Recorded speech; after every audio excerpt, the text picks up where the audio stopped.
voilà, donc pendant cette première partie, attends, ouais, poursuivre. Ok. Donc voilà, donc là l'enregistrement est lancé, donc on n'a plus le droit de dire de bêtises. Je vous demanderai donc de plutôt mettre votre micro en mute au cas où il y a des bruits parasites, voilà, comme ça on entendra parfaitement. Et la vidéo, ouais, plutôt off le temps de la présentation pour la bande passante. Et puis bon, voilà, une fois on sera arrivé à la fin, vous pourrez vous exprimer, bien sûr, pas de souci. Alors, de quoi on va parler aujourd'hui? Donc, on va faire une petite introduction sur l'approche centrée utilisateur, l'investigation. Bon, pour ceux qui étaient là la semaine dernière, ce sera un petit peu une redite, mais pour ceux qui n'étaient pas là, voilà, on va revenir dessus. Rapidement, on va présenter des notions clés autour de ce qu'on appelle la recherche utilisateur, donc on va la définir un petit peu plus tard. Des piliers de ce domaine. La posture à adopter, c'est très important. On y reviendra régulièrement. On va revenir régulièrement dessus. Et une grosse partie sur le comment faire finalement, comment mettre tout ça en œuvre de manière assez pratique. Donc les méthodes de collecte, le recrutement des participants, les trames, les guides d'entretien, donc voilà, des choses assez précises, des biais cognitifs, les 5 pourquoi et d'autres choses. Et puis à la fin, les ressources pour que vous puissiez voilà, poursuivre, continuer à découvrir le monde fabuleux de la recherche utilisateur. Ok. Donc on démarre avec donc déjà une présentation de, on va dire, cette manière de concevoir l'action publique. Alors bon, c'est peut-être un petit peu ambitieux, mais ce qu'il faut retenir, c'est que la manière dont on travaille au sein de l'ASDID et au sein du BAET, c'est on s'appuie sur le mode produit. C'est-à-dire que c'est vraiment une démarche dans laquelle on met l'utilisateur au centre. Et le point de départ, c'est vraiment de se focaliser sur le problème qu'on va essayer de résoudre. Alors, généralement, bon, voilà, le problème, on en a une petite idée, mais on utilise consciemment le terme vrai problème, et vous allez voir pourquoi par la suite. C'est clé parce que le but de tout ça, c'est vraiment de concevoir un service. Je dis pas produit, je parle pas de voilà, parce que la solution, elle peut avoir différentes formes. Une solution qui soit utile aux utilisateurs finaux, utilisable, donc, dont ils puissent se servir et qu'elle soit utilisée. Très important. Ça, on vous l'a peut-être déjà martelé pas mal de fois, mais on va le refaire. Et du coup, cette nouvelle manière de concevoir, elle s'appuie sur trois piliers essentiels. Le fait de mettre le besoin de l'utilisateur en priorité par rapport aux besoins de l'administration, puisque c'est eux qui vont utiliser et c'est d'eux dont on s'occupe. Alors quand j'ai utilisateur, ça peut être usager ou agent, hein, selon le sujet que vous traitez. Le deuxième pilier, c'est que l'équipe va travailler sans préjugés à l'avance du résultat et qu'elle n'est pilotée que par l'impact. Donc l'impact, c'est qu'est-ce que vous allez changer en fait en proposant cette nouvelle solution. Est-ce que ça va avoir un réel impact sur les utilisateurs? Est-ce que vous allez résoudre un problème? Quelle influence vous allez avoir? Et donc, le mode de gestion de l'équipe qui repose sur la confiance, c'est vrai que c'est des équipes qui sont multidisciplinaires. Donc là, actuellement, dans cette phase d'investigation sur laquelle on va revenir, on travaille plutôt avec des UX et des coachs, mais il y a aussi des développeurs, des data scientists, des spécialistes, des experts juridiques, etc. Enfin, il peut y avoir tout un tas d'acteurs qui peuvent intervenir dans l'équipe. Et l'idée, c'est vraiment que cette équipe, elle travaille dans la confiance et tout le monde au même niveau avec un rôle défini. Alors, du coup, là, on a, bon, ça, c'est d'une manière très globale l'approche qu'on a, mais on se base sur l'approche que vous connaissez peut-être, qui est celle du design thinking. Donc là, on présente le double diamant. Donc, si on regarde un petit peu dans le détail, il y a donc 2 phases sur lesquelles on se focalise. Alors, il y en a d'autres que je vais évoquer, mais qui ne sont pas présentées là. La première, c'est vraiment l'investigation, celle dans laquelle vous êtes probablement en ce moment, qui se focalise vraiment sur le problème. Donc, en gros, c'est comprendre le contexte du problème, les utilisateurs, l'écosystème. Donc ça, c'était le précédent webinaire. Et en gros, c'est définir ce que l'on va résoudre, le quoi. Et puis, il y a une deuxième phase que là on ne va pas traiter aujourd'hui, mais qui est tout aussi importante, qui est la solution. Donc la phase de conception, où là on va vraiment s'intéresser à la solution qui va résoudre la problématique, et donc c'est plutôt le comment. Et là on va encore plus insister sur la notion d'impact que j'évoquais précédemment. Pourquoi double diamant? Parce que vous voyez, une phase d'ouverture, de fermeture à chaque fois. Donc on part d'un point de départ qui est la problématique, les hypothèses, etc. Donc on a une compréhension finalement qui est souvent la vôtre, celle du porteur du sujet, des membres du groupe de travail. Et on va élargir en fait pour essayer d'avoir plus de données, de comprendre plus globalement le problème, les utilisateurs, l'écosystème.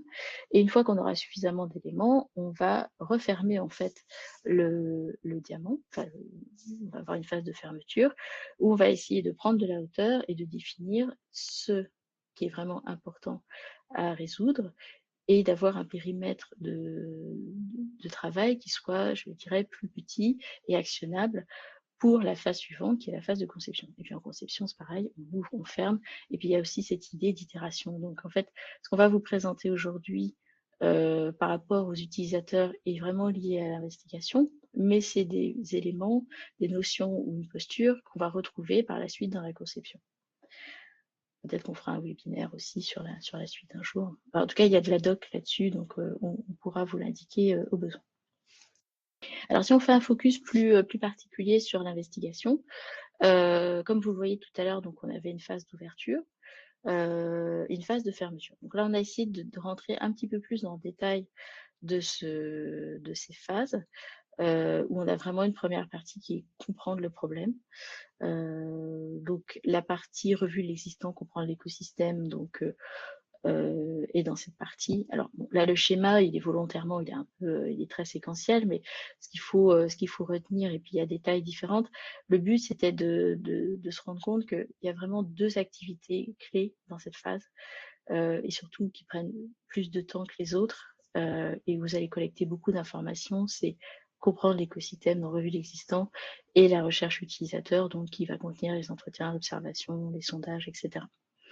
C'est des phases qui prennent du temps de préparation pour les réaliser et pour les analyser. Mais elles sont clés parce que le temps que vous allez passer là, vous allez le gagner par la suite. Il est possible que la revue de l'existant se fasse avant, après, pendant l'entretien, que la priorisation, par exemple, qu'on voit en orange, puisse débuter alors qu'on est encore en train de collecter des données. Donc, faut pas trop se fier au côté séquentiel du schéma, c'est plus pour donner un ordre d'idée de ce que vous allez faire pendant cette phase. Est-ce qu'il y a des questions déjà? Est-ce que tout est clair? Le silence vaut pour un oui, donc je continue. Alors, on rentre un petit peu plus dans le détail de la recherche utilisateur. Donc, qu'est-ce qu'on entend par là? C'est aller à la rencontre des utilisateurs. Donc, si je reviens un petit peu sur le schéma, j'ai oublié de dire quelque chose d'hyper important. Le point de départ, c'est l'émission des hypothèses. Donc, c'est ce que je disais tout à l'heure, c'est-à-dire que vous arrivez avec une connaissance déjà du problème, des utilisateurs. Donc, on part de ce point de départ. On part de ce point de départ, oui. On part pas de zéro. Et à partir de là, une fois que ces hypothèses ont été mises, puis je reviendrai après sur la notion d'hypothèse, de fait, etc. L'équipe produit, donc en gros, c'est l'intrapreneur, le coach, l'UX et puis les membres du groupe de travail, vont aller à la rencontre des utilisateurs pour les écouter et les observer. Donc, ils vont aller sur le terrain. Qu'est-ce qu'on entend par recherche utilisateur? En fait, c'est l'ensemble des méthodes qui vont vous permettre d'étudier à la fois les usages et les besoins des utilisateurs. Pourquoi on insiste là-dessus? Parce que, en fait, lors de cette activité, vous allez comprendre réellement ce que vivent les utilisateurs. C'est-à-dire que vous avez votre perception et puis il y a ce que vivent réellement les utilisateurs. Donc c'est ça qui est important. La nuance, elle est vraiment là. Et c'est tout l'intérêt de cette phase. Alors ensuite, finalement, je parlais d'hypothèse tout à l'heure, on va distinguer trois types d'informations. Il y a des informations, il y a ce que l'on sait, ce qu'on va appeler plutôt les faits. Donc ça va être tangible, mesurable. Alors chez moi, je ne sais pas si vous voyez bien la présentation. Ouais, parce que j'ai un petit loader, donc je préfère vérifier. Donc les faits, c'est tout ce qui va être précis, mesurable, vérifiable, tangible. Donc, par exemple, c'est une donnée, donc, comme on a sur l'exemple, 95% de la population possède un téléphone mobile et 77% détient un smartphone. On connaît la source, l'INSEE, la date, 2021. Donc ça, c'est pas une donnée sur laquelle on peut revenir, on peut s'appuyer dessus, elle est solide, elle est consolidée, c'est un fait. A contrario, on va avoir ce qu'on appelle une hypothèse, donc c'est ce qu'on pense savoir. À partir du moment où on a une doute, où on formule quelque chose sous forme de question, de tendance, d'imprécision, là on rentre dans le flou, dans l'hypothèse. Et c'est important de distinguer les deux, parce que l'hypothèse, du coup, on ne sait pas si elle est vraie ou fausse. Et donc après, l'idée c'est d'aller sur le terrain, de creuser pour pouvoir confronter notre hypothèse à la réalité pour savoir du coup dans quel sens elle va et du coup l'idée c'est qu'elle devienne un fait, qu'on puisse s'appuyer dessus. Et puis après il y a une troisième catégorie qui sont les données qu'on ne connaît pas. Alors soit on sait qu'on ne sait pas, soit on ne sait même pas qu'on ne sait pas. Vous voyez un peu la nuance. Donc là l'idée c'est l'ouverture, donc ça va être d'explorer. Donc, vous pouvez pas prévoir à l'avance ce que vous allez trouver, mais vous allez forcément avoir des surprises. Donc, c'est les questions sans réponse, et c'est pareil, l'idée, c'est de les collecter, d'en avoir conscience. Et d'avoir conscience qu'il y a des choses que vous ne savez pas. Alors, je reviens un petit peu au-dessus. Si je devais prendre un petit peu une illustration de tout ce que je viens de dire, les faits, les hypothèses, les inconnus, alors ça n'a pas été fait exprès, mais si on regarde l'illustration qui se trouve à droite, finalement, on a une photo avec en premier plan une femme de dos. On voit qu'elle a une chemise jaune, c'est assez précis. Donc, vous imaginez que, par exemple, là, ce que vous savez actuellement, c'est une photographie. Donc, il y a des choses qui sont précises. Donc, ça va être les faits. Donc, c'est la personne en chemise verte. Et puis après, au second plan, on a un monsieur qui est plutôt flou. Donc là, déjà, on est moins sûr, on ne sait pas trop quelle expression il a, etc. Donc, c'est une hypothèse. C'est un fait, pardon, et puis une hypothèse. Et puis, il y a tout ce qui se passe en dehors du cadre de la photo. Et par là, c'est l'inconnu, quoi. Donc déjà, si vous avez en tête, ça peut permettre d'un petit peu mieux comprendre cette notion. Et l'idée, ça va être pour nous d'avoir une photo qui est plus large, voire plusieurs photos, et plus précise. Et ça, comment on va pouvoir le faire? On va se reposer sur 3 piliers. Le premier, c'est écouter ce que les gens disent. Alors, écouter ce qu'ils disent, et pas uniquement. On va aussi observer ce qu'ils font. Et le troisième, qui est très important, parfois aussi en met de côté, c'est d'étudier ce que les personnes créent. C'est-à-dire, ce qu'on entend par créer, c'est des solutions alternatives, des solutions de contournement. Parce que le problème que vous étudiez, finalement, vos utilisateurs le rencontrent. Donc, il est possible, par le biais d'intelligence collective, etc., ou autre, qu'ils aient déjà réfléchi en fait à des pistes de solutions, sans même vraiment le savoir, parce que voilà, ils doivent mener à bien une tâche, et donc qu'ils aient déjà mis en place des choses qui sont peut-être pas forcément numériques, mais sur lesquelles vous pouvez vous appuyer. Donc, c'est vraiment comprendre ce qui se passe en termes de ressenti, de besoins, mais aussi de choses qui ont déjà été créées. Et l'idée, c'est de combiner en fait ces 3 éléments pour avoir une photo qui soit la plus nette possible, si je reviens sur l'image de la photo. Alors pour faire tout ça, l'idée, il va y avoir une question assez importante de posture. Alors nous, on vous parle de tout ça, avec Audrey, on est UX designer, donc on a l'habitude, c'est notre métier, mais pour vous, c'est pas forcément le cas. Donc là, je vais énoncer des choses, alors, on va y revenir en détail, donc je vais pas trop, je vais passer assez vite, mais ayez-le en tête, cette slide, elle est faite plutôt en guise de mémo pour y revenir de temps en temps, parce que quand on a la tête dans le guidon, des fois, il y a des choses qu'on oublie et tout, et puis l'équipe qui vous accompagne, de toute façon, elle vous redira tout ça. Premier point, c'est faire preuve d'empathie. Vous êtes en contact de personnes, donc il faut être dans une posture d'écoute, ne pas être dans le jugement, etc. Donc vraiment prendre les retours comme ils viennent et voilà. Creuser le problème. C'est des moments privilégiés, vous n'allez pas avoir beaucoup de temps avec des personnes, peut-être que vous ne verrez qu'une seule fois, donc le but c'est d'exploiter entre guillemets au maximum ce moment et vous imaginez que vous êtes un enquêteur et donc vous allez devoir creuser le problème, arriver à obtenir des infos des deux. Tout ça en limitant les biais au maximum. Les biais, on y reviendra après, je ne les détaille pas. Il faut s'attendre aussi à devoir confronter sa perception au terrain, à la réalité du terrain. C'est-à-dire que des fois, les utilisateurs vont exprimer des choses peut-être qui vont à l'encontre de ce que vous pensiez. Donc, il ne faut pas le prendre personnellement. Voilà, il faut recueillir l'information et après, il va y avoir un temps de prise de recul pour ingurgiter tout ça. Ça se fait pas d'un coup. Donc il faut s'y préparer. Alors le temps, c'est important parce que vous pouvez avoir l'impression que ça prend du temps, cette phase. Mais comme je dis, c'est du temps qu'on prend maintenant qui nous permettra d'en gagner énormément par la suite. Et puis à force, après, ça, on intègre et puis ça va plus vite. L'idée de la posture, c'est aussi de, ben voilà, on vous énonce tout ça, mais ça va pas venir d'un coup, donc il faut l'intégrer et revenir de temps en temps.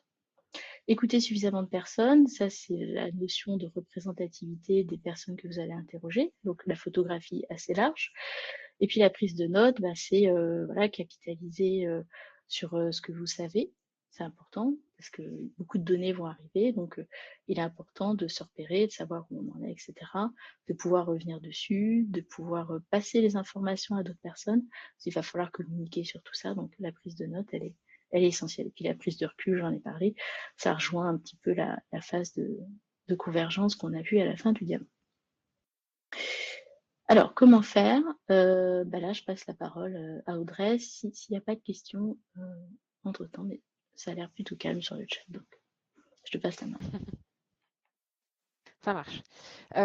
Donc là, en fait, aujourd'hui, l'objectif, ça va être de vous donner en fait comme une sorte de tuto, pas à pas, pour pouvoir actionner cette phase en fait d'écoute et d'observation des utilisateurs. Je te laisse passer à la slide suivante. En l'occurrence, il y a 4 étapes pour pouvoir collecter les retours utilisateurs. La première, ça va être d'initier cette démarche. Ensuite, on va la préparer concrètement. Après, il va y avoir la phase de réalisation, donc la passation, quand vous allez vraiment être en phase d'écoute et d'observation. Et après, l'affinage. Donc ça, c'est ce qui arrive vraiment en mode débrief et ça va permettre de lier un petit peu avec l'objectif de départ de pourquoi on est allé voir un petit peu les gens sur le terrain. Du coup, on va y aller pas à pas. Donc, premièrement, donc la démarche d'initiation du dispositif de collecte et de recrutement. Donc, en l'occurrence, il va falloir préparer le dispositif de collecte de retours, choisir en fait les méthodologies qui vont être utilisées, et il va falloir recruter les participants. Pourquoi c'est important dès le départ de réfléchir au recrutement des participants? C'est parce qu'en fait, là dans les étapes que vous allez voir, on a priorisé aussi en fonction de ce qui prend potentiellement le plus de temps à lancer. Donc, on met dès le départ l'identification des personnes que vous allez potentiellement avoir besoin d'interroger ou avoir besoin d'observer. Et dès le début, en fait, il va vite falloir réfléchir à ça et identifier des personnes pour pouvoir lancer en fait des invitations et des prises de contact qui vont permettre justement le plus vite possible de pouvoir planifier les premières actions. Passer à la slide suivante, s'il te plaît. Donc en l'occurrence, donc la phase d'initiation, elle va servir justement à réfléchir au dispositif. Ça peut se faire donc soit directement sur le terrain, donc en l'occurrence, je vois qu'il y a pas mal de personnes qui sont situées en préfecture dans les DDT. Donc ça peut être directement au sein de vos bureaux, ça peut être en ligne via potentiellement des questionnaires, ça peut être via une newsletter qui part de la DICOM ou autre, ou dans vos services respectifs. En gros, le but, c'est de réfléchir par rapport à votre cible d'utilisateur que vous souhaitez observer, sur quel canal ça va être le plus pertinent d'aller chercher cette cible en fait, et par quel moyen vous allez réussir à les contacter le plus facilement possible.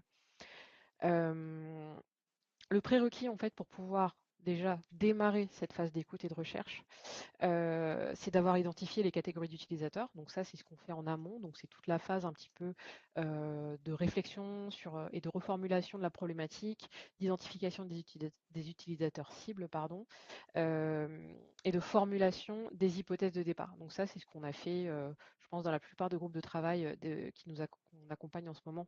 Donc pour la plupart des personnes qui se retrouvent dans le chat, vous voyez un peu de quoi on parle.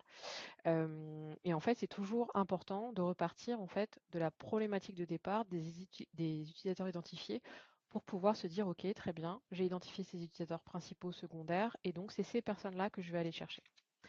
Il y a des bonnes pratiques à avoir et une posture à avoir justement déjà dès le départ. En fait, ça va être de lancer, donc comme je vous le disais, rapidement les actions et surtout de persévérer et de s'adapter. C'est-à-dire que potentiellement, vous allez rencontrer des freins pour pouvoir interroger certaines typologies de personnes. Ça peut être le cas notamment au niveau des usagers. Il peut y avoir des sujets un petit peu complexes, des sujets un petit peu délicats, où forcément on n'a peut-être pas d'intuition, l'envie d'aller directement aller interviewer des usagers pour leur demander leur avis parce qu'on sait qu'ils ne sont pas contents par rapport à quelque chose, etc. Et pour le coup, ça peut être délicat de convaincre en fait la hiérarchie potentiellement ou des parties prenantes du sujet d'avoir l'autorisation justement d'aller parler à ces personnes. Ça peut aussi être le cas d'agents, c'est pas forcément le cas que pour les usagers. Et en l'occurrence, ce qu'il va falloir faire, c'est de se dire, OK, très bien, on a identifié un point bloquant, il n'y a pas de souci, mais l'important, c'est de comprendre en fait le fond de ce point bloquant et de demander pourquoi, d'essayer d'avoir la raison qui fait que justement, vous n'avez pas l'autorisation, vous sentez qu'il y a des petites réticences pour justement démarrer cette action d'écoute utilisateur et justement ensuite pouvoir éventuellement adapter en fait votre dispositif et la mise en place en fait de votre dispositif d'écoute pour justement plutôt essayer de coller aussi aux contraintes que vous avez autour de vous. Il faut savoir que toute opportunité est bonne à prendre. Le but, c'est de lancer en fait les premières graines pour ensuite voir un petit peu comment ça prend. Et petit à petit, ça va. Le but, c'est que ça fasse boule de neige et de pouvoir avoir ensuite le panel de personnes le plus important possible. On en reparlera après. En ce qui concerne du coup les méthodes de collecte, donc on en a plusieurs. Et en fait, en fonction de ce que vous souhaitez observer et de ce que vous souhaitez savoir, vous n'allez pas forcément utiliser les mêmes méthodes. Il y en a trois principales, en fait, c'est celles qu'on utilise, on va dire, le plus souvent et le plus instinctivement. Elles sont utilisables soit seules, soit vous pouvez les combiner en fait dans le cadre de votre écoute et de votre dispositif. Il y a l'entretien exploratoire, il y a l'observation et il y a le sondage. Donc, je vais vous détailler ensuite de chacune des méthodes. Euh, pour ça, en général, on vous conseille plutôt de vous tourner vers votre UX designer de proximité, si je puis dire, ou votre coach, ou le product owner, ou le product manager, ça dépend de quel contexte vous êtes, qui vont vous permettre justement, c'est des méthodologies qu'on a l'habitude, nous, de traiter. Et même si, par exemple, vous n'êtes pas forcément accompagné toujours avec un designer, vous pouvez déjà, ne serait-ce que les interroger pour qu'ils puissent vous donner des pistes pour pouvoir orienter en fait le choix de votre. En l'occurrence, donc, maintenant, si on rentre un peu plus dans le détail, euh, l'entretien exploratoire. Donc, concrètement, qu'est-ce que c'est? C'est une discussion, en fait, comme sur l'image qu'on vous a mis sur les slides précédentes. C'est une discussion ouverte avec des utilisateurs et le but, c'est de mieux comprendre ce dont ils ont besoin, comment ils agissent, en fait, dans le cadre de votre sujet et surtout quelles sont leurs attentes et leurs irritants. Euh, Ça va permettre justement d'approfondir le problème. On peut faire beaucoup d'entretien. Ça, c'est l'avantage. C'est assez simple, entre guillemets, à mettre en place. Ça peut se faire en présentiel ou en distanciel. Par contre, c'est très, très important de faire attention aux biais et la façon dont on pose ces questions pour ne pas justement orienter les utilisateurs dans une direction qui ne serait peut-être pas la direction euh, quand vous allez réfléchir à la façon, enfin aux questions, aux choses que vous avez envie de savoir. Du coup, vous allez commencer à lister des questions. Et en fait, les questions peuvent influencer la personne qui répond. Donc pareil, il faut faire très attention à la façon de la formuler. Et ça, pareil, les designers peuvent vous guider là-dessus. C'est important de bien définir son panel de participants. On reviendra après sur le panel dans le détail, mais c'est assez primordial pour justement ne pas se tromper de cible et être sûr d'avoir couvert le panel qui soit le plus représentatif possible de votre problématique. Et il faut aussi prendre son temps. Les entretiens, on n'est pas là pour les expédier parce que justement, c'est un moment privilégié en fait avec vos utilisateurs potentiels de votre solution, qu'elle soit numérique ou non numérique d'ailleurs. Hein. Tout ce qu'on vous dit, ça s'applique dans tous les cas. Et le but, c'est justement de prendre le temps de collecter un maximum d'informations et d'aller au fond des choses en fait dans cette phase d'écoute. Ensuite, on va avoir la méthodologie qu'on appelle donc l'immersion, observation, immersion terrain. Donc c'est une méthode là où on va observer les utilisateurs en train d'interagir avec un produit ou dans un contexte, dans une situation. Et en gros, ils vont être dans leur environnement naturel et là, vous allez les regarder faire Et l'objectif, c'est de comprendre par leur comportement les besoins et les problèmes, pour le coup, sans les influencer. Donc l'avantage, c'est qu'on peut aussi collecter beaucoup d'informations en peu de temps. Ça permet de limiter les biais, parce que pour le coup, là, vous allez vous contenter d'observer. Le but, c'est de parler, entre guillemets, le moins possible. Et ça permet aussi rapidement de comprendre des processus complexes. Bah, c'est vrai que quand on demande à quelqu'un de nous expliquer quelque chose, parfois ça nous semble très abstrait parce qu'on ne sait pas exactement de quelle interface on parle, on ne sait pas de quel outil, on ne sait pas dans quel contexte se trouve la personne, quel type d'ordinateur elle a, etc. Enfin bref, on ne sait pas du tout dans quel contexte elle peut se situer. Alors que là, vous êtes dans ses baskets en fait. Vous êtes derrière elle, à côté, et vous voyez précisément tout ce qui se passe. Vous avez la même perception, le même angle de vue que la personne. Il faut savoir que ça peut se combiner facilement avec les entretiens. Vous pouvez très bien décider de partir en immersion à un endroit et prendre des temps dédiés pour pouvoir aussi faire des entretiens ou alors dans des temps différés, faire une immersion, complétée par des entretiens par la suite, si vous n'avez pas eu le temps par exemple de creuser, ou alors à l'inverse, commencer par des entretiens, nouer du contact avec les personnes et ensuite bah, pouvoir avoir la possibilité de venir les voir sur place pour ensuite pouvoir observer ce qu'elles font. Par contre, il faut faire attention, ça nécessite plus d'organisation que pour les entretiens ou les sondages qu'on va voir juste après. Parce que, bah, pareil, pour pouvoir se déplacer, bah, ça nécessite de demander bah, l'autorisation à sa hiérarchie, de préparer ce déplacement potentiellement, etc. Donc, ça nécessite quand même d'anticiper. Et en termes de volume, en fait, c'est vrai qu'on peut faire, c'est beaucoup plus compliqué pour le coup, bah, de faire beaucoup, beaucoup, beaucoup d'immersions. Exemple, sur un sujet de préfecture, si on voulait voir un petit peu ce qui se passe dans plein de préfectures en France, dans plein de préfectures, dans des régions différentes, etc., bah, ça peut être un peu compliqué de se dire qu'on va aller faire 50 immersions parce que ça nécessite de prendre du temps, de se déplacer, etc. Alors que pour les entretiens, c'est un créneau en général de 45 minutes, 1 heure. C'est beaucoup plus facile à caler dans l'agenda, en particulier si c'est en distanciel et en visio. Voilà, et ensuite on arrive à la troisième méthodologie donc d'écoute. Donc là, on va plutôt être sur quelque chose qu'on rapproche euh, au quantitatif. Donc pareil, on va revenir après sur cette notion de distinction entre le qualitatif et le quantitatif, on verra juste après. Donc le sondage, aussi appelé évaluation ou alors questionnaire, si c'est sous la forme d'un questionnaire. En gros, c'est une méthode qui permet de collecter des données où on se pose des questions sur un groupe d'utilisateurs pour obtenir en fait bah, des opinions, des préférences, des retours sur un produit ou un service. Et ça permet de recueillir des apprentissages en fait à grande échelle et assez rapidement. Parce qu'en général, on fait en sorte que les questionnaires ne soient pas hyper lourds à réaliser. Et le but, c'est de pouvoir diffuser à grande échelle et d'avoir un maximum de retours. Et donc d'avoir du nombre, en fait. Et donc c'est pour ça que je vous parlais de quantitatif. Les avantages, donc, c'est que ça permet...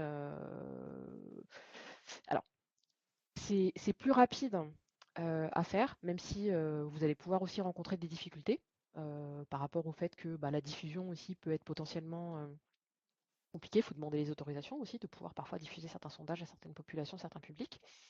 Euh, L'avantage, c'est que ça permet d'avoir des réponses qui peuvent être confidentielles. Si vous êtes sur des sujets un peu compliqués, un peu touchy, ça peut être bien de passer par le sondage parce qu'effectivement, les gens peuvent répondre de façon anonyme.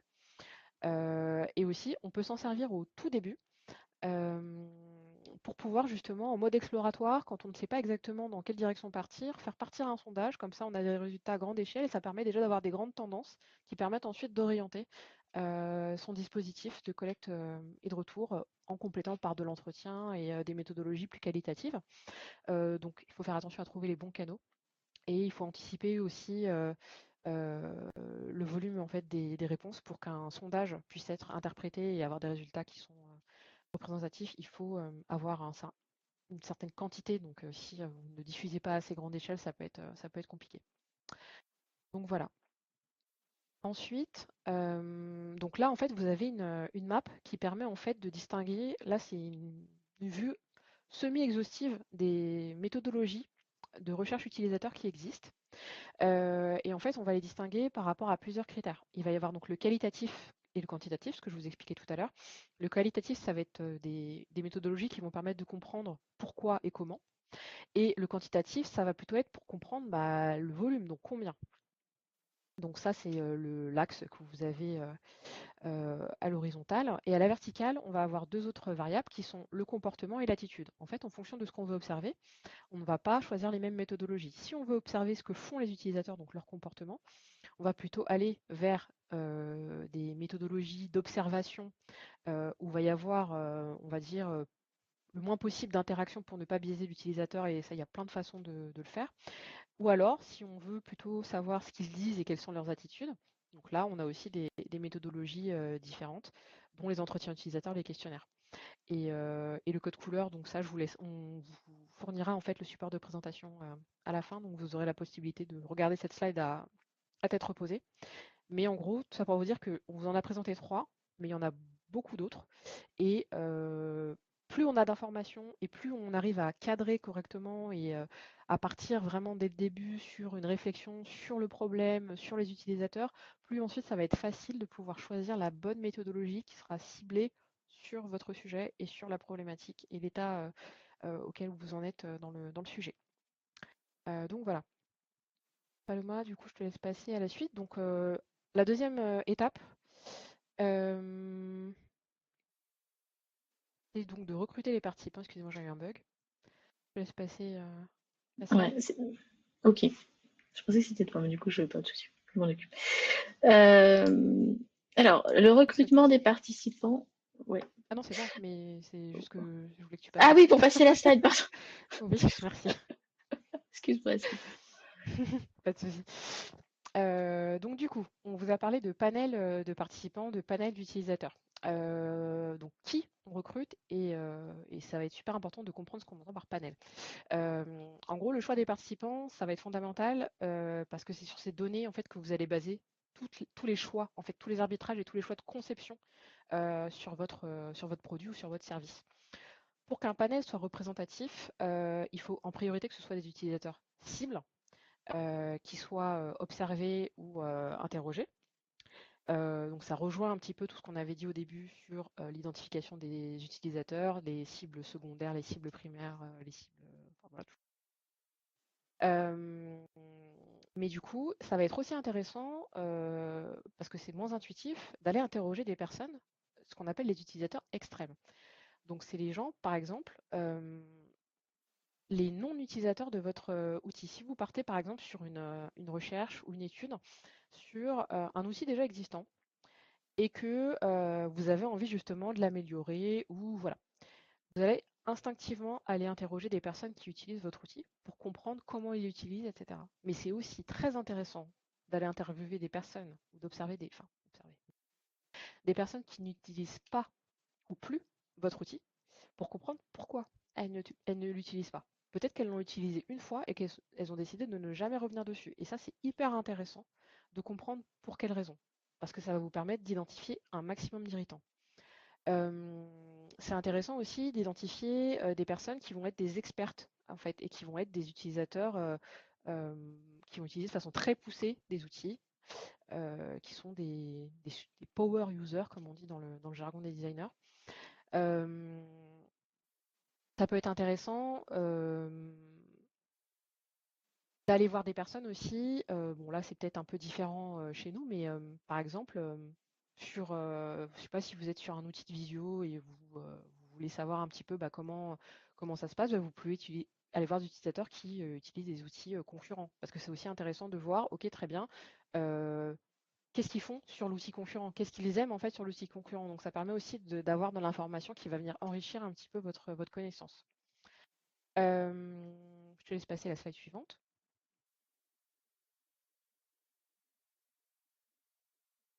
Merci.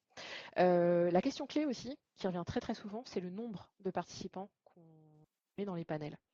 Alors, une chose à savoir, c'est qu'il n'y a pas de chiffre, il n'y a pas de nombre d'heures ou chiffre d'or, je ne sais plus comment on dit. Ça dépend. Et ça dépend de plusieurs critères. Ce qu'on préconise en général, nous, c'est de faire des entretiens et des observations jusqu'à ce que les choses commencent à se répéter. C'est-à-dire que quand vous allez faire un premier entretien, vous allez avoir une première liste de données avec des connaissances que vous allez avoir sur un utilisateur. Vous allez avoir un deuxième entretien. Vous allez avoir des choses qui vont revenir ou pas. Vous allez avoir un troisième entretien. Potentiellement, vous allez avoir des nouvelles informations et peut-être aussi des informations qui commencent à se répéter. En général, ce qu'on dit, c'est que quand on veut démarrer en fait une investigation et avoir un premier niveau, entre 5 et 10 utilisateurs, on commence déjà à avoir des choses qui commencent à se répéter. Donc, c'est pour ça qu'on préconise dès le départ d'avoir en général sur une cible, un segment d'utilisateurs, d'avoir environ à minima 5 utilisateurs et d'essayer de tabler sur du 5 à 10. Mais encore une fois, ça va dépendre de votre cible. Ça va dépendre de votre sujet. Est-ce qu'il concerne l'ensemble de la France? Est-ce qu'il concerne juste un département? Enfin voilà, ça va dépendre de plein de paramètres qu'il va falloir combiner. Mais ce qu'on se dit aussi, c'est que au début, on va vous dire, essayez de recruter une ou deux personnes, c'est ce qu'on appelle l'effet boule de neige. Et ensuite, donc des gens qui correspondent en fait à votre catégorie d'utilisateurs. Et par le biais de ces personnes, vous allez leur demander à la fin, OK, bah, est-ce que vous pensez qu'il y a d'autres personnes qui pourraient être potentiellement, dans votre cas, ou sujettes à être pertinentes pour répondre à nos questions, et ainsi de suite. Vous allez comme ça tisser un petit peu votre panel. Donc voilà, mais il n'y a pas de chiffre immuable en fait en disant il faut tant de personnes et c'est comme ça. Ça dépend. Comment les recruter? Bah, ça, on en a un petit peu parlé tout à l'heure, mais du coup, parfois, c'est pour accéder à vos utilisateurs. Euh, pour essayer un petit peu de leur... Il faut leur donner, leur montrer l'intérêt, en fait, de participer à cette étude. Donc, ce qu'on fait en général, c'est qu'on essaye de les personnes qu'on a interviewées, bah, on essaye de garder contact aussi avec ces personnes pour pouvoir contribuer à l'amélioration ou à la création du produit.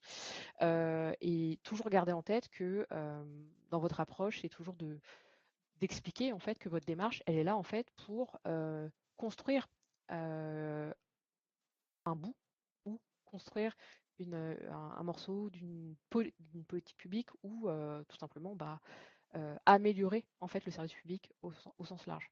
Donc ça, c'est très important dès le moment où vous allez rédiger vos premiers mails ou passer vos premiers coups de fil pour justement approcher ces personnes, de toujours vraiment expliquer le contexte. Et dès les premières prises de contact, c'est très important de toujours bien en fait enrober un petit peu votre discours dans la façon dont vous allez approcher les utilisateurs. Donc les canaux, on en a parlé, hein. Donc là, les forums spécialisés ou communautaires, les associations ou les organismes, ça va dépendre de vos sujets, hein. Les réseaux sociaux, les services de communication interne, les petites annonces. Ça peut être notamment sur des sujets, par exemple, usagers, où ça va être un petit peu plus compliqué, parfois toujours de trouver des personnes qui vont correspondre à la cible et à votre segment d'utilisateurs. Euh, pour les sujets agents, c'est peut-être un peu plus simple parce que pour le coup, étant nous-mêmes agents, bah, effectivement, le bouche à oreille, identifier des directions, etc., ça peut être un peu plus simple. Je crois qu'on a fait le tour, Paloma, sur ces deux étapes. Je vous laisse avec Paloma pour les étapes 3 et 4. Merci Audrey. Donc je reprends la main. Donc là, on va passer sur la phase de... Ah, attends, on a fait juste la 2. Là, c'est la suite, non? Ça, c'est l'étape 3, ouais, préparer. Non, c'est réaliser, affiner la 3. Bon, c'est pas grave. Bon, je prends la main. Excusez-nous, hein, on n'a pas répété avant, pourtant c'était mis d'accord. Pas de souci. Ah oui, c'est moi Donc qui suis là, lente, hein, mais non, mais je peux la faire, comme tu veux. ok, ça marche. Bon, j'y vais. Vous voyez les coulisses de nos webinaires. Donc là, on va plus rentrer dans le détail de la préparation. Comme on a dit tout à l'heure, c'est un moment qui, enfin voilà, ça peut prendre du temps. Mais du coup, pour faire gagner du temps, bah, on a aussi travaillé, on a préparé pas mal d'outils, de templates, etc. Pour justement que ça aille plus vite et pour automatiser un petit peu cette phase, alors que ce soit sur les entretiens, etc. Donc là, je vais vous présenter un petit peu tout ça et encore toujours des éléments de posture. Donc on va avoir 3 parties. Donc on va faire un petit focus sur le guide d'entretien, d'observation et de sondage, mais plus précisément sur le guide d'entretien exploratoire. Donc il va y avoir la planification des entretiens. Donc comme le disait Audrey, voilà, ça peut prendre du temps de contacter les personnes, ça va demander de la persévérance, etc. Et puis l'intégration de la posture dont on a parlé tout à l'heure, bah, c'est pas mal, surtout au tout début de la phase de se remémorer tout ça, parce que c'est pas forcément évident. Puis voilà, nous on l'explique comme ça calmement pendant un webinaire, mais quand on doit vraiment y aller, bah, ça fait parfois beaucoup de choses à intégrer. Mais de toute façon, bon, on est là aussi pour vous accompagner là-dessus, pas de souci. Donc comme tout à l'heure, bah, on le voit, donc là, on a vu la séquence des 4 étapes. Donc le prérequis, ça va être, bah, d'avoir initié la collecte, hein, donc ce qu'on vient de voir avec, le recrutement, le choix du dispositif. Les bonnes pratiques, bon, je ne veux pas tout vous lister, mais bah, toujours pareil, en fait, c'est prendre le temps de la préparation, pour bien construire à la fois les guides d'entretien, les grilles d'observation et notamment les sondages. Parce qu'une fois que des fois, vous avez peut-être l'impression que ça peut prendre du temps et qu'on est assez, méticuleuse sur cette phase-là, mais cette préparation, elle permet d'être plus à l'aise et d'être plus concentré au moment où on va vraiment réaliser, que ce soit des entretiens, des observations ou des sondages, parce qu'il y a toujours des imprévus. Il y a énormément de données à collecter. Ceux qui ont eu l'occasion déjà de l'expérimenter pourront en témoigner, mais voilà, cette préparation, c'est aussi pour être plus à l'aise, le jour J. Et les points d'attention, c'est, bah, on déconseille assez fortement de modifier les trames, en fait, ou les guides. Pourquoi? Parce que derrière, après la passation des entretiens, d'observation et cetera, il y a l'analyse, en fait, des données, et si on commence à modifier les grilles, bah, ça veut dire qu'on va pas avoir les mêmes données. Donc ça va complexifier la comparaison des données entre elles, et le travail d'analyse qu'il y a derrière. Du coup, on aura des bouts d'informations sur tel ou tel sujet. Alors, on peut rajouter des questions, bien sûr, hein, enfin, un peu de souplesse, mais voilà, plus on prendra soin de bien préparer, moins on aura de modifications à faire, de surprises, et donc plus ça facilitera le travail après d'analyse qui suivra. Alors, ici, je vous présente une trame, bon, assez classique de guide d'entretien exploratoire. Donc, l'entretien exploratoire, c'est vraiment ce qu'on fait au début quand on a une problématique. Voilà, on ne sait pas, enfin, on a besoin d'être assez large, donc de comprendre vraiment ce que vit l'utilisateur, son expérience, son ressenti, etc. C'est pas hyper spécifique, donc on a une trame d'entretien classique que vous pouvez adapter. Alors, dans la documentation dont on parlera à la fin, vous avez une liste de questions supplémentaires si vous souhaitez adapter le questionnaire. Donc là, dans le cadre du webinaire, on va présenter vraiment la trame classique, mais on a des ressources supplémentaires pour pouvoir agrémenter les trames de questionnaire notamment. Il y a une première partie qui est assez basique, hein, c'est les infos générales, mais c'est important de bien les noter, notamment sur la modalité de l'entretien, le nom de l'interviewé, la fonction, l'entité, le profil utilisateur, la localisation. On peut rajouter l'ancienneté, on accommode selon son sujet. C'est des infos qui peuvent vraiment nous aider par la suite quand on doit, bah, comme je le dis, analyser ou comparer les éléments, ou même affiner le panel, par exemple. Si on doit faire d'autres entretiens, comme le disait Audrey, on va peut-être commencer avec 4-5 entretiens, et puis après on va se dire qu'il nous en faut plus. Donc c'est important qu'on ait une vision de qui on a interrogé, quand et comment. Après, on rentre plus dans le détail des questions, donc les circonstances dans lesquelles, donc on a des questions assez générales sur voilà où se situe, on va dire, la personne interrogée par rapport au sujet qu'on traite. Des questions sur la fréquence, c'est aussi important dans l'analyse, sur des histoires de saisonnalité, de volume, etc. Et puis après, des questions spécifiques à l'expérience en elle-même, donc le ressenti, les attentes. Plus sur du bilan, ce qui est plus négatif, le plus positif, ce qui a manqué. Il y a des questions qui peuvent paraître redondantes, mais en fait, quand on déroule un entretien, il y a une évolution de ce qu'exprime l'utilisateur. Donc des fois, il va y avoir un décalage sur des choses assez négatives qui vont être dites au début d'entretien. Et quand on pose la question de bilan, par exemple, sur ce qui a été le plus négatif, on se rend compte que l'utilisateur ne va pas du tout nous dire ce qu'il a pu dire au départ. Il va partir sur autre chose. Donc, c'est des questions, là, pour le coup, qui sont assez importantes et qu'il faut vraiment, enfin, je vous déconseille fortement d'enlever. Après, on leur demande toujours s'il y a quelque chose qu'ils ont ajouté, parce que là, c'est une trame assez structurée, donc ils peuvent aussi avoir des choses à nous dire en plus. Et la clôture, donc, est-ce qu'ils sont disposés à tester un futur prototype? Donc, c'est ce que disait Audrey aussi, c'est-à-dire qu'on va essayer de fidéliser en quelque sorte l'utilisateur, de garder le lien avec lui, de recruter du monde pour les phases d'après, c'est-à-dire la conception, Si on a un prototype et qu'on veut faire des tests utilisateurs, ben, on a besoin de monde, donc on en profite. Et l'effet boule de neige, est-ce qu'ils connaissent d'autres personnes? Si on n'a pas assez d'utilisateurs, ben, ça peut permettre de recruter d'autres personnes pour des entretiens futurs ou par exemple pour diffuser un sondage. Évidemment, je ne l'ai pas mis là, mais on reviendra après. Toujours remercier la personne pour le temps qu'elle a consacré et les informations qui sont toujours très riches. Et même quand elles le sont moins, bah, on remercie quand même, parce que l'idée, c'est quand même d'être évidemment bien vu. Là, j'ai mis enfin, on a mis un exemple de grille d'observation, donc je ne rentre pas dans le détail. Ça, c'est des grilles qui ont vraiment été utilisées alors, sur un sujet, pour le coup, on n'a pas forcément fait les observations, mais ça vous donne une petite idée de ce qu'on prépare. Alors ça, c'est les UX hein, qui s'en occupent, mais par exemple, la grille d'observation que vous voyez sur la droite, bah, on en a utilisé une il n'y a pas très longtemps, il y a quelques semaines, sur une immersion qui a été faite sur le sujet formation civique.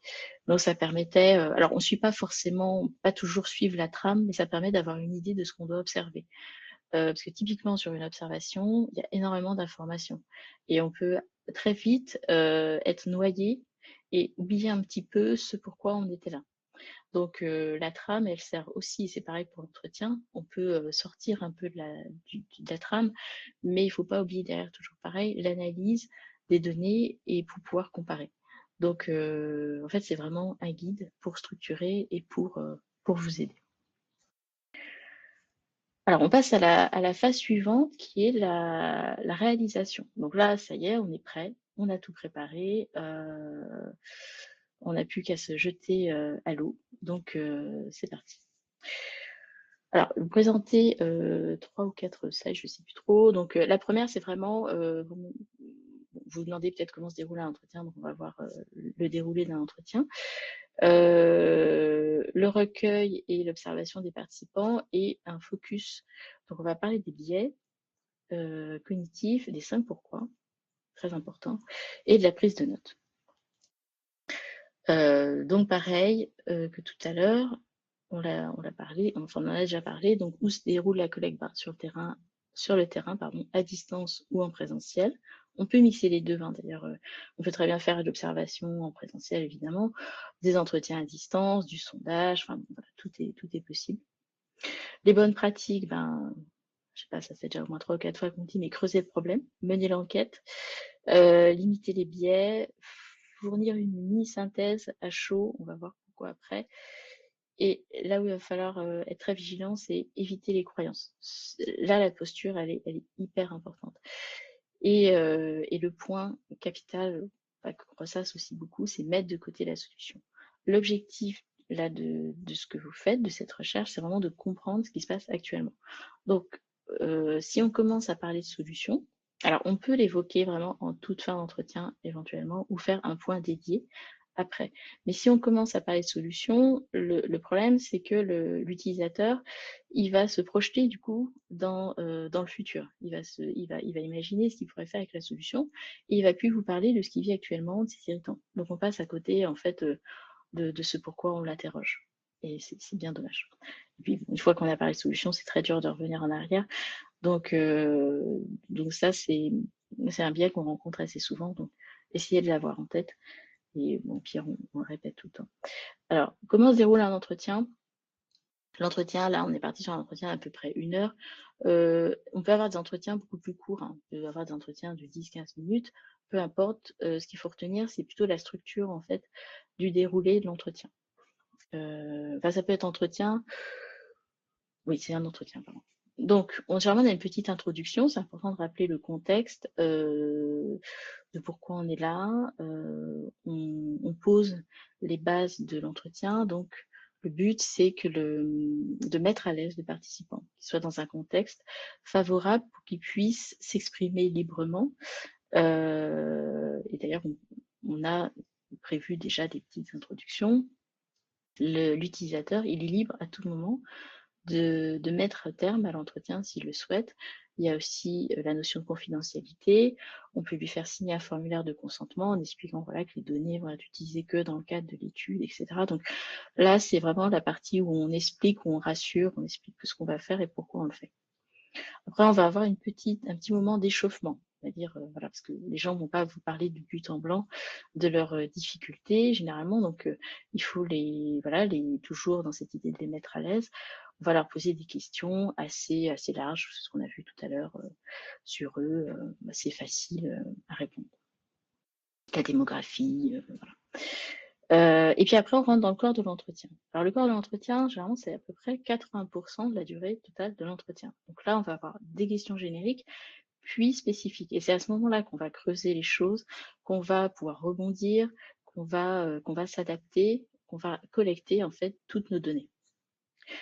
J'ai coutume à dire que sur un entretien d'1 heure, si on passe 10 minutes sur cette partie, c'est qu'on a loupé quelque chose. Soit le recrutement de la personne, enfin on n'a pas recruté la bonne personne, elle ne va pas pouvoir nous apporter d'informations, soit on est trop en surface et on a du mal à creuser. Bon, après, ça peut arriver d'avoir quelqu'un qui soit complètement bloqué, qui ne peut pas parler.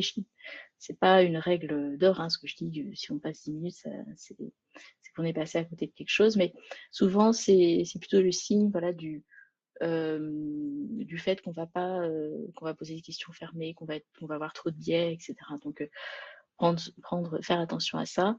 Bon, c'est pas grave si ça dure 10 minutes, la prochaine fois on fera mieux et faut pas le prendre comme une sanction. C'est juste voilà, être vigilant là-dessus. À la fin, petite rétrospective, donc les questions génériques de synthèse, donc c'est ce qu'on a vu, ce qui est négatif, positif, ce qui manque. Et puis toujours la même chose, la clôture, où on fait du recrutement et où on remercie le participant. Et puis on peut aussi expliquer ce qui va se passer par la suite, etc. S'il veut donner son contact et tout. La structure est toujours à peu près la même. La posture adoptée. Là aussi, très important, on en a déjà parlé, la posture doit être neutre, pas de jugement. Voilà, même si parfois c'est un petit peu difficile, il faut rester dans sa posture et surtout éviter toute appréciation, etc. Donc pareil, à force, ça vient, on s'entraîne et c'est pas grave si de temps en temps on déroge à la règle, mais c'est important de l'avoir en tête. Toujours être bienveillant.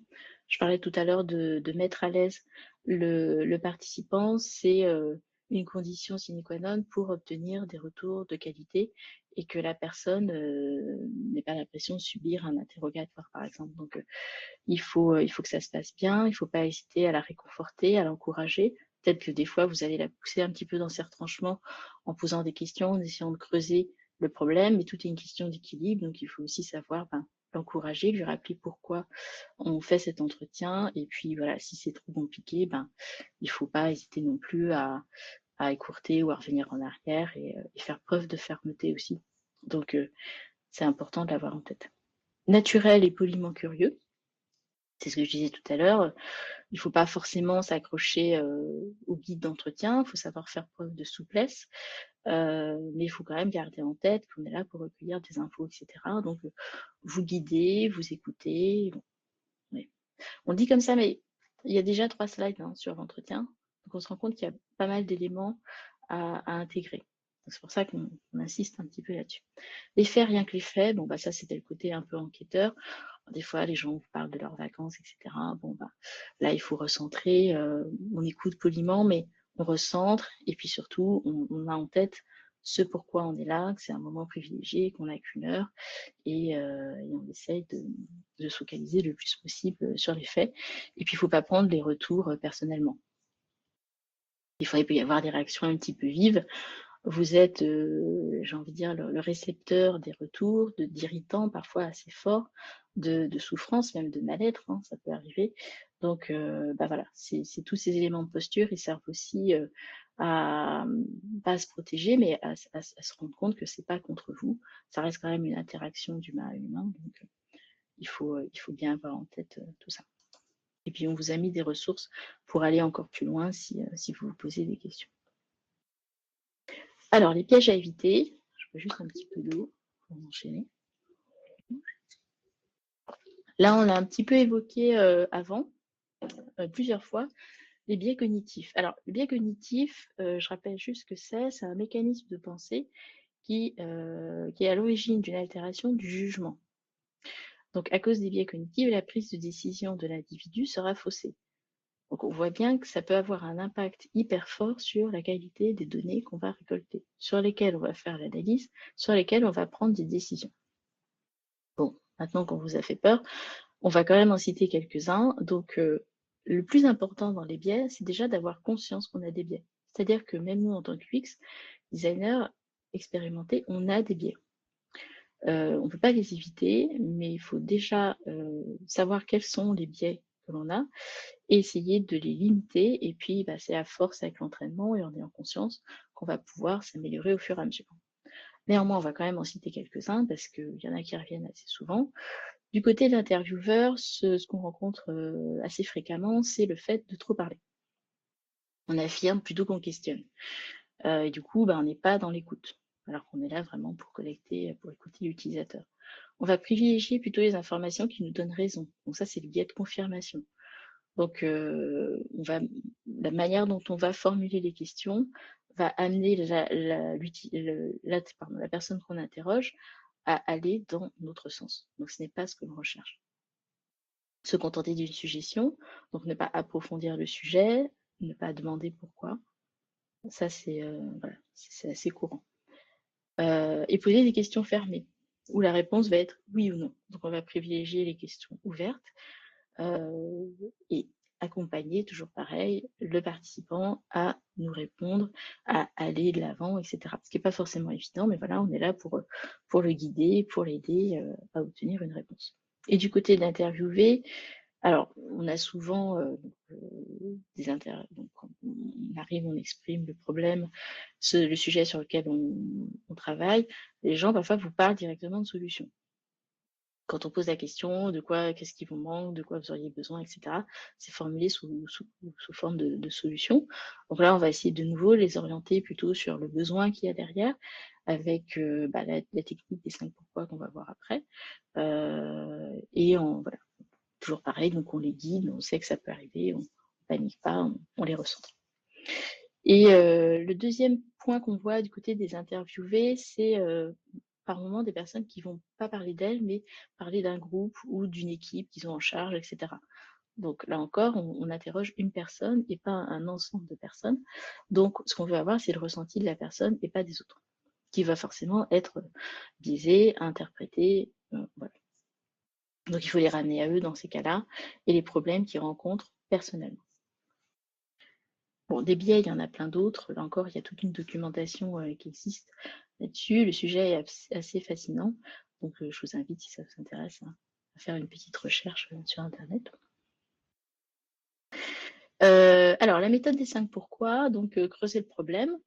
L'idée, enfin, ce qu'il y a derrière, c'est de trouver la cause racine. Alors, là, on dit 5 pourquoi. Bon, c'est pour donner une idée du fait qu'il faut relancer, creuser. Voilà, ça se fait pas en une fois. Et des fois, ça se fait pas en un entretien. Il faut y revenir. Donc, toujours pareil, il faut rester factuel.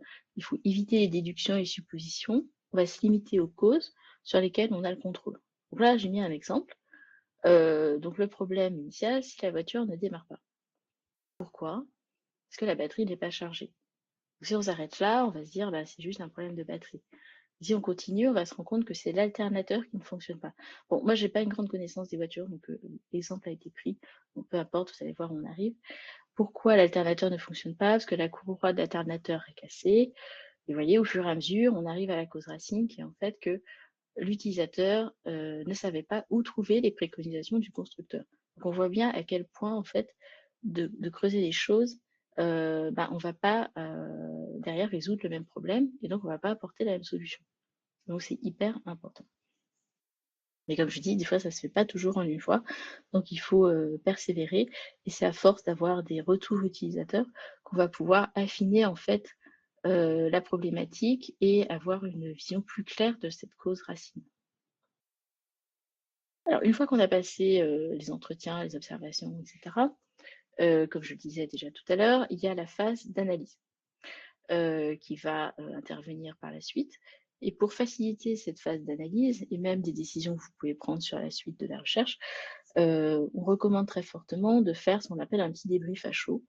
c'est-à-dire après chaque entretien ou après chaque journée d'entretien, d'observation, peu importe, de lister les motivations, les besoins, les préoccupations, les désirs, les verbatims, ou les 3 choses à retenir de l'entretien.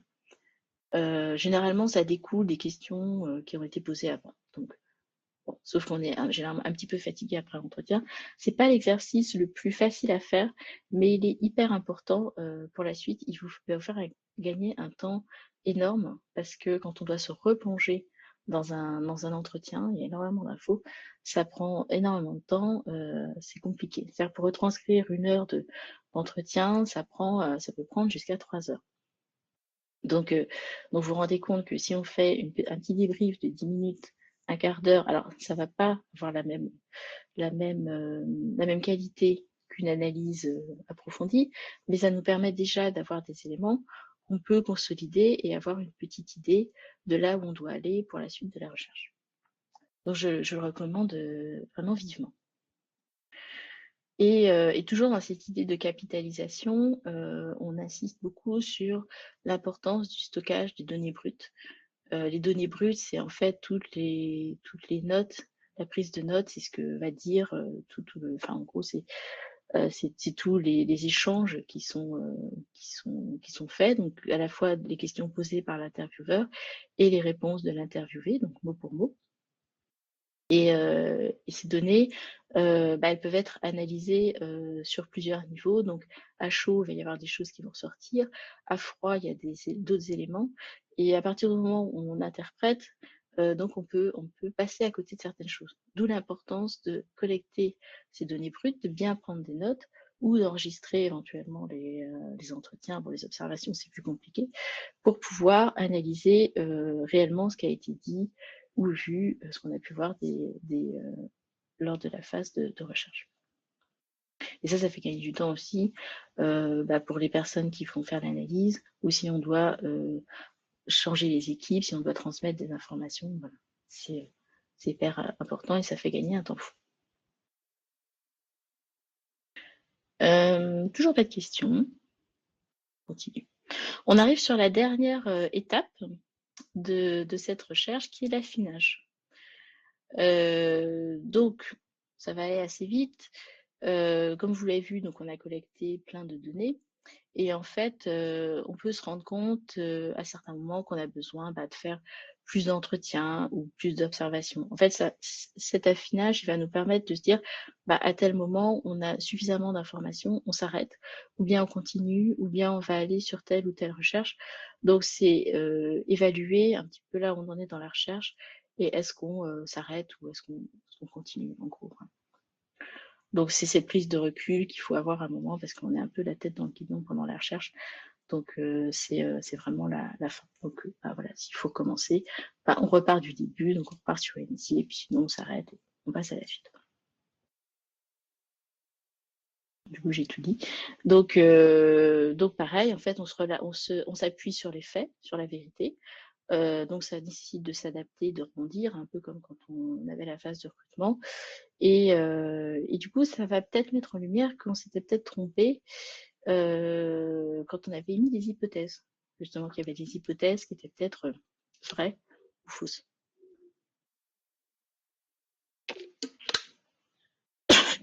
Alors, et maintenant, Audrey, est-ce que je peux te passer la main sur le et maintenant, parce que je sens que je perds un peu ma voix. Je suis pas J'étais en sûre train de de me tenir dire, jusqu'au mais bout ouais. si je ne bois pas un petit coup. Donc, je te repasse la main. Ouais, j'allais Merci. te le proposer. Super, merci beaucoup. Je t'en prie. Alors du coup, donc on a fini donc la présentation donc dans sa globalité. On vous a présenté vraiment les quatre étapes pour aller pas à pas préparer et faire la passation d'une collecte de retour utilisateur. Là, l'objectif, c'est sur le temps qui nous reste. Donc, à la base, on avait mis un créneau de 16h à 17h30, donc il nous reste un petit quart d'heure. Est-ce que vous avez des questions, des interrogations, des retours à faire par rapport à tout ce qu'on vient de vous dire? Vous pouvez aussi, donc là, vous n'êtes pas obligé de parler dans le chat, mais vous pouvez aussi ouvrir vos micros. Est-ce qu'il y a des choses pour lesquelles on n'est peut-être pas allé assez en profondeur? N'hésitez pas. nous faire vos retours. Si vous avez des questions par rapport à un sujet en cours aussi, si vous n'êtes pas accompagné par des designers, on peut éventuellement vous orienter. Alors, je lis le chat en même temps. Clair, Franck, très clair, très bien.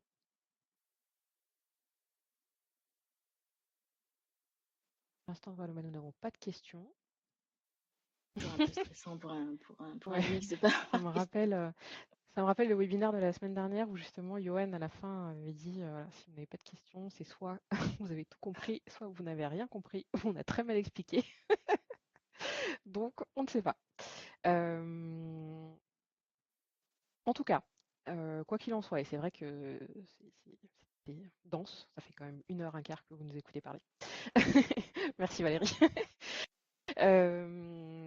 En l'occurrence, qu'est-ce qui va se passer ensuite? Je te laisse passer les slides, Ouais. la slide suivante, Paloma.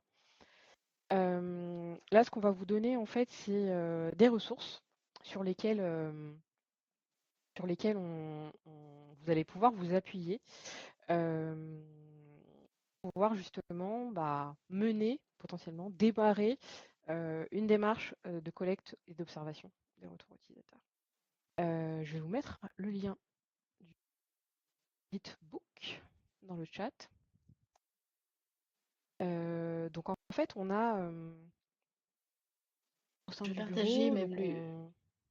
Je vais même partager. Enfin, je vais présenter comme ça. On peut voir à quoi ça Ah ressemble. oui, le guidebook directement, ouais. Ouais. Je te laisse aller sur le lien. Je vous ai mis le lien dans le chat, comme ça vous l'avez directement. En fait, c'est un espace sur lequel on a donc, déposé des ressources. Enfin, c'est notre ressource documentaire en ligne. Jusqu'à maintenant, en fait, jusqu'à il y a quelques mois, on vous déposait dans les espaces Resana. Donc là, je parle pour les groupes qu'on accompagne. Dans les espaces Resana, vous allez avoir en fait pour chacune des étapes un dossier qui s'appelle documentation, je crois, je ne sais plus, dans lequel on vous dépose en fait des guides sous forme de PDF avec justement donc, tout ce qu'on vous a expliqué aujourd'hui, mais de façon encore plus exhaustive, avec encore plus de détails, etc. Et qui sont à votre disposition.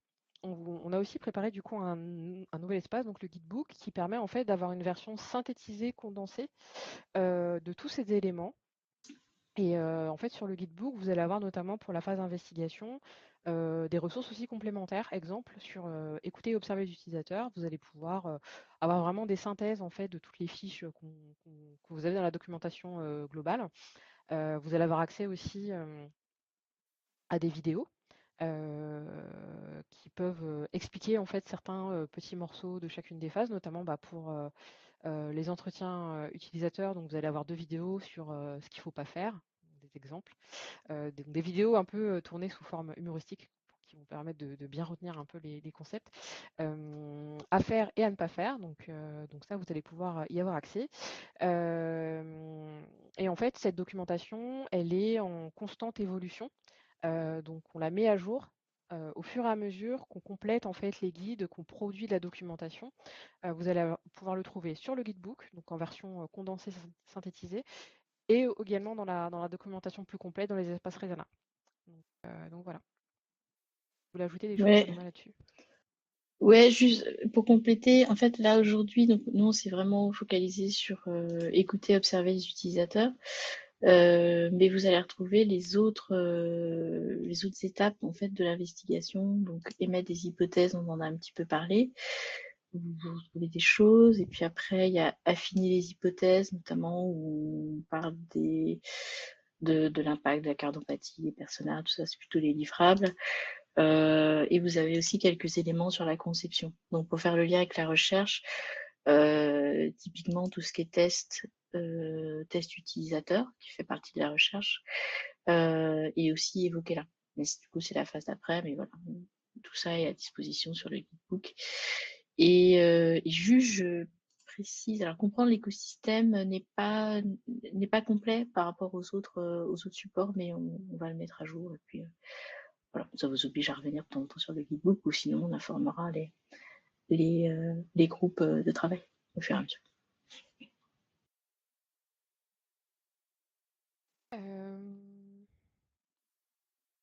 Il me semble qu'ensuite, donc on vous a présenté le guidebook, on vous a parlé donc de la documentation, les guides méthodologiques, donc les PDF que vous trouvez sur Resana. Et après, vous avez aussi, donc pour les groupes de travail qui travaillent en fait sur les startups, les sujets qu'on accompagne, pas que des startups d'ailleurs, aussi des commandes, l'espace de travail partagé, donc Klaxoon, qui est un outil collaboratif qui permet donc justement de pouvoir travailler sur un tableau blanc. On a aussi déposé des templates en fait, principalement des templates de ce qu'on fait en atelier, mais vous avez aussi toute la démarche en fait qui est répertoriée pas à pas, étape par étape, avec toujours la référence au guide que vous allez pouvoir retrouver dans la documentation Resana. Donc voilà, je crois qu'on a fait le tour. S'il y a toujours pas de questions, très étrange, mais c'est comme ça. Tant mieux. Je pense qu'il nous reste à nous dire, vous remercier pour votre participation. Merci à tous. Donc le webinaire est enregistré, donc on va vous communiquer le replay et les différents liens. Je pense ça, Audrey, avec le guidebook, notamment. Voilà. Si vous avez des questions quand même a posteriori, vous pouvez quand même. Quand même une question. Où trouve-t-on le groupe Resana? Alors, je sais pas. Ouais. Ça dépend justement. Est-ce que là, actuellement, vous travaillez avec un des groupes de travail sur les sujets qui sont accompagnés en ce moment? Non, ok, donc c'est normal. Donc pour l'instant, en fait, c'est des ressources qu'on met dans les. Pour chacun des groupes de travail, en fait, on crée un espace Resana dans lequel, en fait, le groupe dépose, etc., toute la matière en fait de travail, et il y a dans les dossiers justement les guides qui sont déposés. Si vous avez besoin de pouvoir accéder à cette documentation et à toutes les informations, vous pouvez passer du coup par le guidebook, qui est la version, on va dire, condensée un petit peu de tous ces éléments. Et en tout cas, si sur certaines étapes, il y avait des choses qui n'étaient pas assez détaillées, où il vous manquait de l'information, n'hésitez pas en fait à nous contacter via le guidebook. Je crois qu'on a un lien de contact, hein, Paloma. Voilà, Oui, pour nous oui, tout à demander fait. de la ressource complémentaire, et du coup, en fonction de votre besoin, on pourra potentiellement vous transmettre des guides, parce qu'en fait, c'est de la documentation sous format PDF qui est quand même assez lourde, donc on ne pourrait pas, par exemple, vous faire un mail avec toute la documentation condensée, ou même le déposer quelque part dans un espace commun à l'ensemble du EMI. Malheureusement, on n'a pas des outils comme ça pour l'instant, donc du coup, voilà. Donc en tout cas, si vous avez des demandes spécifiques, n'hésitez pas via le formulaire de contact ou même en nous envoyant un mail à nous demander. Oui, alors pardon. Vas-y. Non, Non, juste vas-y, vas-y. ce que vous allez retrouver en plus sur les PDF, en fait, c'est surtout des templates d'ateliers, des comment faire vraiment spécifiques sur les ateliers. Donc, c'est pas forcément autoportant. Et l'idée, c'est vraiment qu'on partage ce type d'éléments quand derrière, il y a un atelier qu'on réalise avec vous ou plutôt qu'on vous suggère. Donc, l'essentiel des informations, en tout cas des notions et de la structure et de la méthodo, elle est présente dans le guidebook, même si c'est une version allégée.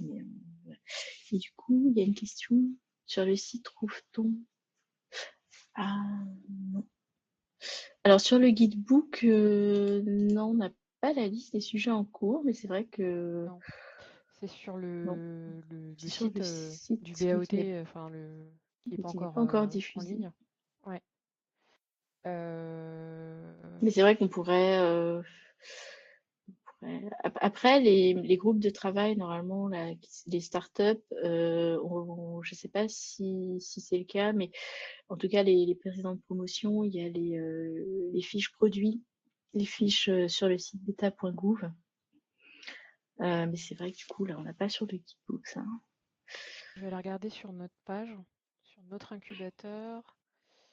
Alors, tac, Il doit y en tac. avoir, mais s'il y a peut-être celle de la dernière promo quand même. Logiquement, oui. Hop. Alors, tac, je vais vous mettre le lien donc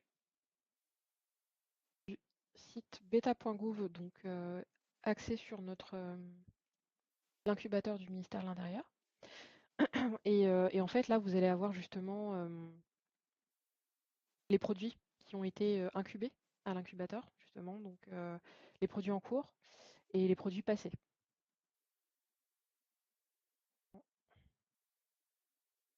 y avoir accès à tout ça. En cliquant sur le bouton, une fois que vous êtes sur la page que je vous ai envoyée, il y a un bouton un petit peu plus bas, voir tous les services de l'incubateur, et après vous allez avoir accès à la liste. Ouais, du coup, j'ai mis le lien ouais, on voit toutes les startups, enfin toutes, La celles page qui produit, sont. ouais. Ouais. Et elles sont pas encore toutes là, mais enfin bon, il y a celles de l'année dernière et puis des plus anciennes. Voilà, ça vous donne un peu une idée des sujets, de la variété des sujets traités, parce que c'est vrai que c'est assez varié à chaque fois. Oui, préfecture 35, preneur du replay du webinaire, c'est ça? Ouais, le webinaire du 14 janvier. Alors en l'occurrence, est-ce que vous pourriez me mettre dans le chat une adresse email à laquelle je pourrais vous le transmettre? C'est vrai qu'en fait, ce qu'on a fait, c'est qu'on est passé par des invitations OBM pour transmettre le lien en fait du webinaire. Donc il se peut qu'il y ait des personnes en fait qui ont eu l'information via un autre moyen, qui n'ont pas forcément l'invitation et donc à qui on n'a pas envoyé derrière le webinaire, le replay. Donc n'hésitez pas à me mettre votre adresse et je vous le transmettrai en complément des éléments qu'on vous transmettra relatifs au webinaire d'aujourd'hui. Super, merci beaucoup. Il y a encore quelqu'un qui essaie d'écrire. En attendant que la... Non, je vais attendre.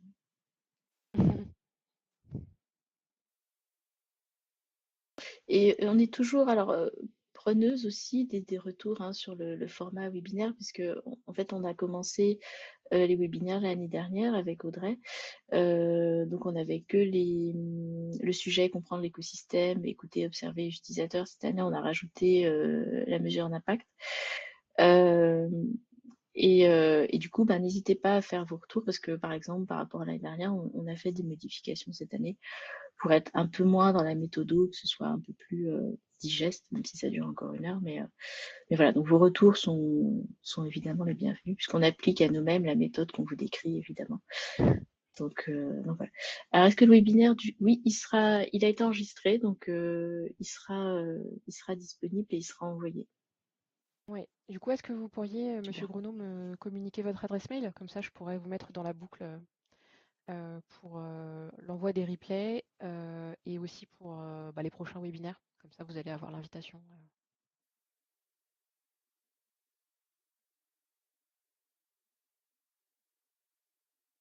Très bien. Est-ce que vous avez des questions supplémentaires? N'hésitez pas. Il reste encore 3 minutes. Merci beaucoup. On va absolument avoir des questions, mais c'est pas grave. Écoute, on ne sait pas. Tant que les gens écrivent. Merci. Merci à vous. En tout cas, bon, donc le prochain webinaire aura lieu donc le 4 février, dans 2 semaines. Pareil, il y aura un replay, donc si vous n'êtes pas disponible, pas de souci, on vous transmettra tout ça sur la mesure d'impact. Et voilà. Et s'il y a d'autres sujets, voilà, sur lesquels vous souhaiteriez avoir des précisions, ça peut aussi nourrir nous notre réflexion pour préparer d'autres webinaires sur le même format. Merci à tous. Et peut-être à 2 semaines pour ceux qui seront là, et puis sinon à une prochaine fois. Et n'hésitez pas à nous écrire si vous avez des questions ou des remarques ou quoi que ce soit. Merci beaucoup. Bonne fin d'après-midi. Bonne fin de journée. Au revoir.